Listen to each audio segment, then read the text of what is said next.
Welcome to my new blog. તો આજે થઈ ગયો છે, હું બોલું છું હેલો ફ્રેન્ડ્સ. આજે થઈ ગયો છે ગુરુવાર અને વચ્ચે ચાલી હતી મોબાઈલમાં જોઈને ન બોલવાનું હોય તો હું એમ કહેતી હતી કે આજે થઈ ગયો છે ગુરુવાર અને હમણાં સિઝન ચાલતી હતી બીમારીની, મતલબ 1 by 1 પહેલાં ખુશી, પછી મમ્મી, પછી હું, બધાને સેમ પ્રોબ્લેમ, વોમિટ અને પેટમાં દુખાવો ને એવું બધું. પણ નાવ આઈ એમ ફિટ એન્ડ ફાઇન. ખુશી ઇઝ ઓલ્સો ફાઇન એન્ડ મમ્મીને પણ સારું છે. તો બસ, અને આજે ફરી પાછું મેં મોબાઈલ હાથમાં લઈ લીધો છે. ગરમી પંખો બંધ છે કેમ કે પંખાનો સાઉન્ડ મતલબ આવે અને નથી થતું. હું કરી દઈશ હમણાં. ખુશી એની જાતે બનાવે છે ટેન્ટ હાઉસ, પણ એનાથી બનતું નથી. તો હું એમ કહેતી હતી કે વોઇસ મતલબ જ્યારે બી બ્લોગ કરતા હોય ત્યારે પંખાનો અવાજ ન આવે ને હું પંખો બંધ કરી દઉં. જ્યારે હું એકલી અને ખુશી હોય ત્યારે બીજાને ગરમીમાં ન બફાવાય. અને એસી ચાલુ કર્યું છે પણ હજી કુલિંગ આવ્યું નથી. આવો ખુશીબેન, આવો. તમને બધા પૂછે છે કે હવે તમને કેમ છે, તમને સારું છે હવે? ઓ ખુશીબેન, તને સારું છે? શું થયું છે? હા, હવે સારું છે ને તબિયત? તબિયત સારી છે? તો કોની તબિયત બરાબર નથી? હે? મનુબાની? મનુબાને શું થયું? મનુબાની તબિયત સારી છે? તબિયત સારી નથી મનુબાની, એમ કીધું મનુબાઈ? છે ને તબિયત સારી? તો બસ, અને આની પહેલાં છે અમે લોકો ગયા હતા ફાર્મ વિઝિટ કરવા, ખુશીને ફાર્મ બતાવવા. તો એની ક્લિપ છે હું હવે એડ કરી દઈશ અને બાકી આગળ જોઈએ છે હવે શું થાય છે.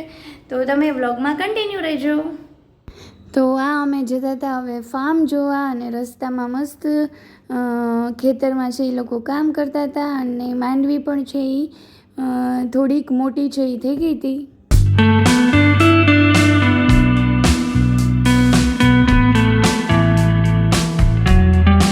આ હતી આંબાની કલમ, અને ત્યાં વચ્ચે વચ્ચે છે એ મગફળી પણ વાવેલી હતી, માંડવી, મગફળી જે બી કયો એ.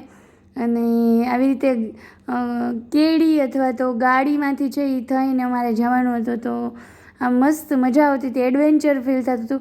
અને ગાડી પણ છે એ સાવ ધીમે ધીમે છે એ ચાલતી હતી. અને આ અમે પહોંચી ગયા હતા છે અમારા રિલેટિવના ફાર્મ ઉપર. તો એ લોકોએ માંડવી વાવી હતી. તો બસ એ જોયું, એન્જોય કર્યું, મજા આવી. અને ખુશીને પણ બતાવ્યું, અને ત્યાં ખુશીને ભેંસ જોવા મળી હતી. તો એ પણ જોઈને રાજી થઈ હતી, અને ખુલ્લામાં એને જોઈ દોડાદોડી કરવાની મજા આવતી હતી.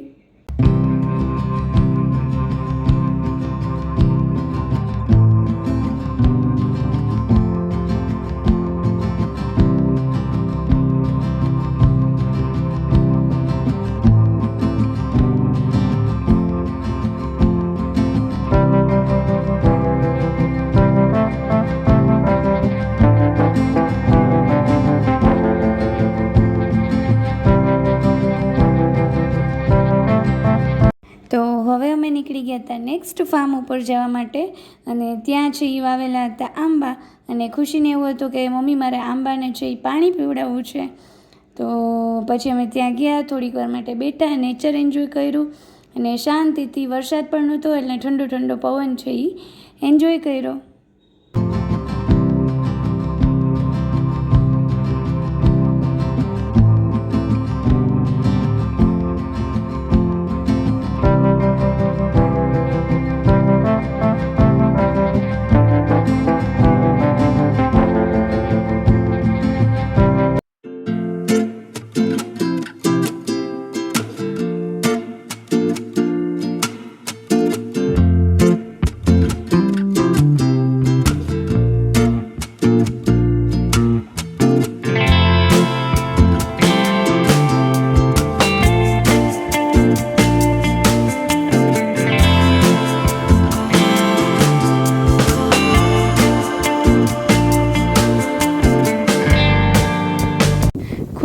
છે એ આરામથી ત્યાં બેસી અને રમતા હતા અને હું પણ અહીંયા છે એ બાકડા ઉપર બેઠી હતી અને કહેતી હતી કે મારું ગળું છે એ સાવ પેક થઈ ગયું છે, એટલે કાંઈ બોલાતું નથી, મોઢા ઉપર તાળું મારીને ફેંકી દીધું છે. એટલે હું ત્યારે મતલબ કાંઈ બોલીને મેં વિડીયો છે એ નહોતો લીધો. હવે અત્યારે તબિયત સારી થઈ ગઈ છે તો હવે અત્યારે વોઇસ ઓવર આપું છું. તો બસ આ હતી અમારી ફાર્મ વિઝિટ. અને પછી જે ચૂલા ઉપર મેગી ખાવાનું મન થયું તો હું અને મનન બંને ટ્રાય કરતા હતા કે ચૂલો છે એ પેટાવાઈ જાય, પણ અમારી લાખ કોશિશ કર્યા પછી પણ છે એ ચૂલો થયો જ નહીં, કેમ કે જે લાકડા હતા એ ભેજવાળા હતા અને વરસાદી વાતાવરણ હતું. બાકસ પણ ટ્રાય કરી જોઈ પણ એનાથી પણ ન થયું. તો બહુ બધી ટ્રાય કરી અને ત્યારે એ પણ વિચાર આવતો હતો કે ગેસ નહોતો ત્યારે લોકો કેમ રસોઈ બનાવતા હશે. તો બસ પછી મેગી ખાધા વગરના જ અમે થઈ ગયા હતા રિટર્ન. અને આ હતી અમારી નાનકડી ફાર્મ વિઝિટ ટ્રીપ. તો તમે બધાએ જોઈ લીધી અમારી નાનકડી ફાર્મ વિઝિટ ટ્રીપ. તો હવે ટાઈમ થઈ ગયો છે રસોઈ બનાવવાનો. અત્યારે હું થોડુંક કરતી હતી એડિટિંગ. તો આમ વરસાદી વાતાવરણ છે તો આમ ટેસ્ટી અને આમ ચટપટું ખાવાની ઈચ્છા થાય છે, પણ સાથે એ પણ બીક લાગે છે કે હજી બધાને તબિયત બરાબર નહોતી તો માંડ સરખું થયું છે. તો છેલ્લે આ કસમકસમાં છે એ અંતે છે એ ટેસ્ટ જીતી ગયો અને ફાઇનલ થઈ ગયું કે હવે આજે ગરમા ગરમ બનાવવા છે પકોડા. તો હવે હું બનાવવાનું સ્ટાર્ટ કરીશ. તો let's continue in this vlog. તો પકોડા બનાવવા માટે છે સૌથી પહેલાં બટેટા છે બફાઈને રેડી થઈ ગયા હતા અને હવે હું બેટર બનાવું છું. તો બેટરમાં મેં ચણાના લોટ જ લીધો હતો, બીજો કોઈ પણ લોટ એડ નહોતો કર્યો. અને એમાં થોડુંક નિમક, હળદર અને ચટણી એડ કરી અને એનું મસ્ત બેટર બનાવી લીધું. અને એકદમ છે એ કન્સિસ્ટન્સી પહેલાં એમને જ રાખી હતી, થોડીક થીક રાખી હતી કે જેથી કરીને જો પાછળથી પાણી એડ કરવું પડે તો કરી શકાય.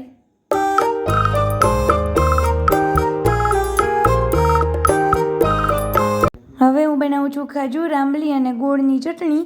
તો હું છે એ ખજૂર આંબલીની ચટણી છે એ સ્ટોર કરીને ફ્રીઝરમાં રાખું છું, એટલે જ્યારે બી બનાવું ત્યારે થોડીક વધારે જ બનાવું છું. એટલે સ્ટોર કરીને પલ્પ રાખેલો હોય તો ગમે ત્યારે કોઈ બી વસ્તુ આપણે બનાવી હોય તો ચટણી તૈયાર હોય તો થોડુંક ટેન્શન હળવું રહે.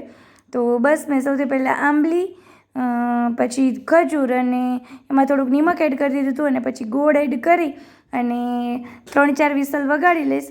આમ તો જો પલાળીને રાખેલી હોય તો ફટાફટ પલ્પ બની જાય, પણ હવે આ 5G જનરેશન આવી ગઈ એટલે એવું કંઈ યાદ ના આવ્યું મને વહેલું પલાળવાનું. અને આમ બી પકોડા બનાવવાનું ડિસાઈડ પણ લેટ થયું.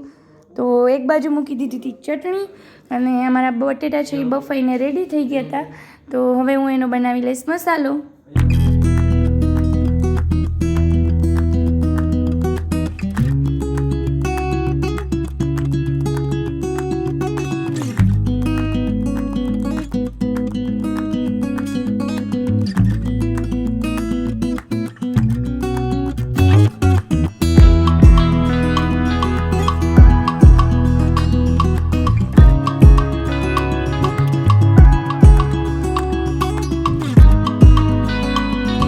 તો બટેટાનો મસાલો બસ આપણે જે બી રૂટીન બનાવીએ છીએ એ જ, અને એક્સ્ટ્રા મેં આમાં થોડીક એડ કરી હતી તીખાની ભૂકી.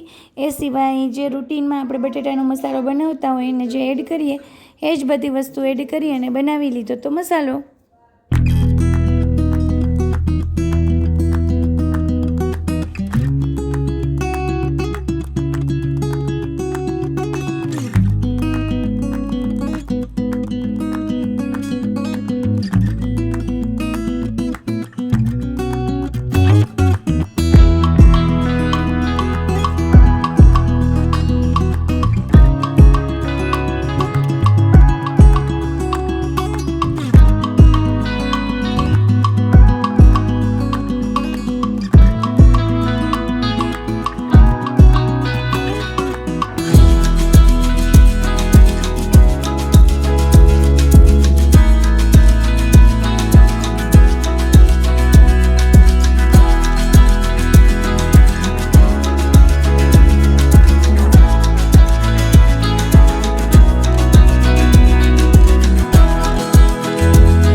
તો આવી રીતે મેં બધી જ બ્રેડમાં છે એ મસાલો ભરી અને છે એના પીસીસ કરી લીધા અને ત્યાં સુધીમાં છે એ ચટણી છે એ બફાઈ ગઈ હતી. તો હવે એમાં બ્લેન્ડર ફેરવી અને એને હું સરસ રીતે એકદમ ગાળી લઈશ. તો મારી ચટણી પણ તૈયાર થઈ ગઈ અને એનો એકદમ છે એ પલ્પ તૈયાર થઈ ગયો. તો પછી હું એને છે એ પ્લાસ્ટિકના ડબ્બામાં ભરી અને જેટલી બી ચટણી વધશે એને મૂકી દઈશ ફ્રીઝરમાં. તો now time to fry the pakodas. પણ એ પહેલાં મને યાદ આવ્યું કે ખુશી માટે છે એ મતલબ એને બ્રેડની આઈટમ નથી આપતા, તો એના માટે મેં બટેટાની ચિપ્સ બનાવી લીધી અને એના હું એને બનાવી દઈશ ભજીયા, કેમ કે આપણી પાસે બેટર તો રેડી જ છે. તો એટલે સૌથી પહેલાં ખુશીને બનાવી દીધા ભજીયા અને પછી બનાવી નાખ્યા પકોડા.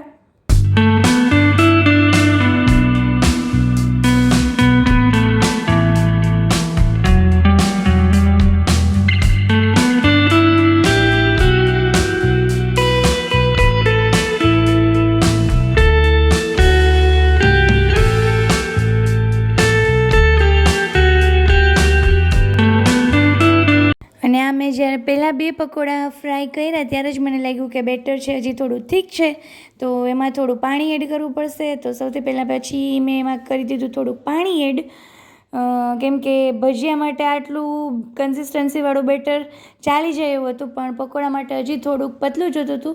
તો મેં થોડુંક એમાં પાણી એડ કરી પતલું બનાવી અને પછી બીજા બધા પકોડા છે એ ફ્રાય કર્યા. અને હોપફુલી કે આજે પકોડા ટેસ્ટી બન્યા હતા, સારા બન્યા હતા.